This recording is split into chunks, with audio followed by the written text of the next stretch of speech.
Aujourd'hui, on va faire de la simplification d'expressions rationnelles. Sauf que là, maintenant, il n'y aura pas juste une expression, dans le sens qu'il n'y aura pas juste une fraction, il va aussi avoir des multiplications, des divisions. Il y aura aussi des additions et des soustractions, mais dans cette vidéo ici, on va seulement en faire un avec une multiplication. Donc, ce qu'on avait vu de façon générale, c'est qu'il fallait essayer, pour simplifier, il fallait commencer par factoriser. Puis là, si on avait des parenthèses qui étaient semblables au numérateur et au dénominateur, on pouvait les annuler. Donc ici, on voit que ça va être beaucoup plus long parce qu'on a 4 différents polynômes à factoriser.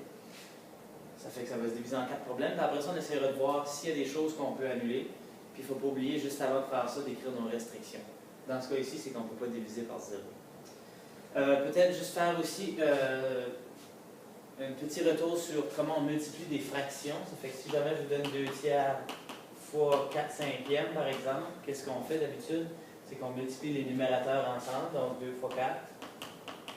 Puis au dénominateur, on fera 3 fois 5. Donc on n'a pas besoin de dénominateur commun dans ce cas ici. On est en train de faire une addition, une soustraction.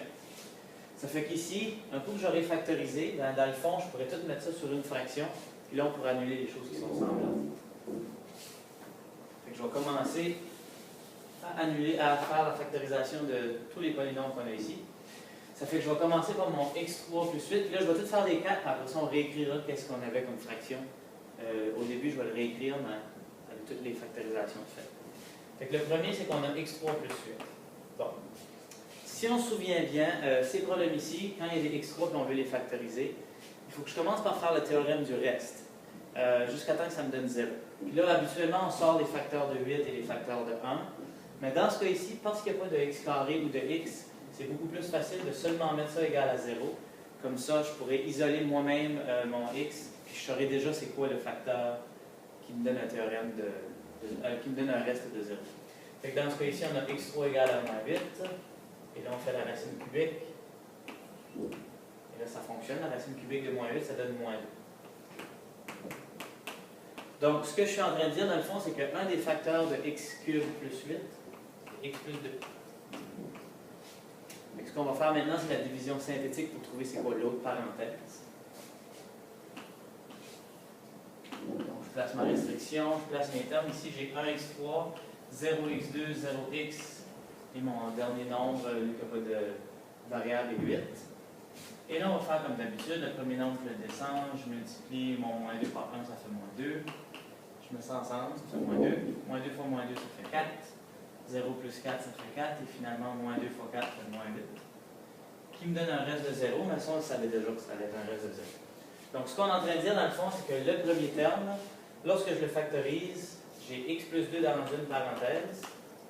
Et dans ma deuxième parenthèse, j'ai x carré moins 2x plus 4. Maintenant, il faut qu'on se pose la question, est-ce que ça se factorise plus loin? Donc, est-ce que je peux trouver deux nombres multipliés ensemble, qui ferait 4, puis quand je les additionne, qui fait moins 2? Dans ce cas ici, il n'y en a pas. Donc, on va laisser ça comme ça. Ça fait qu'on a terminé de factoriser le premier terme. C'est x plus 2 multiplié par x carré moins 2x plus 4. Je vais l'écrire juste à côté parce qu'il faudra que je les fasse tantôt.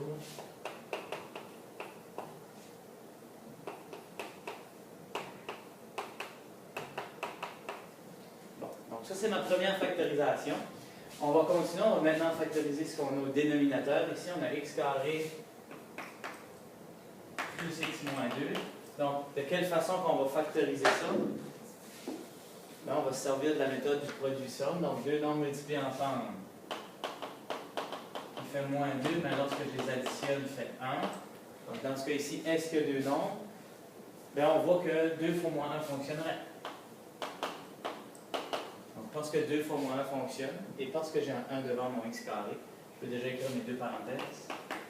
X plus 2 dans une parenthèse et x moins 1 dans la deuxième. On va continuer, on a deux termes de fait, donc je vais écrire ça ici aussi. Maintenant, on est prêt pour faire celui en haut. On voit ici que j'ai seulement un 2x qui a un moins 2x carré, donc il devrait être assez facile à factoriser. Tout ce que j'ai ici, c'est de sortir le terme en commun. Dans ce cas ici, le terme en commun, c'est 2x. Et là, il va me rester 1 moins x. On peut le rester comme ça pour tout de suite, mais probablement il faudra changer les signes si on veut que ça s'améliore. On va le laisser comme ça pour tout de suite.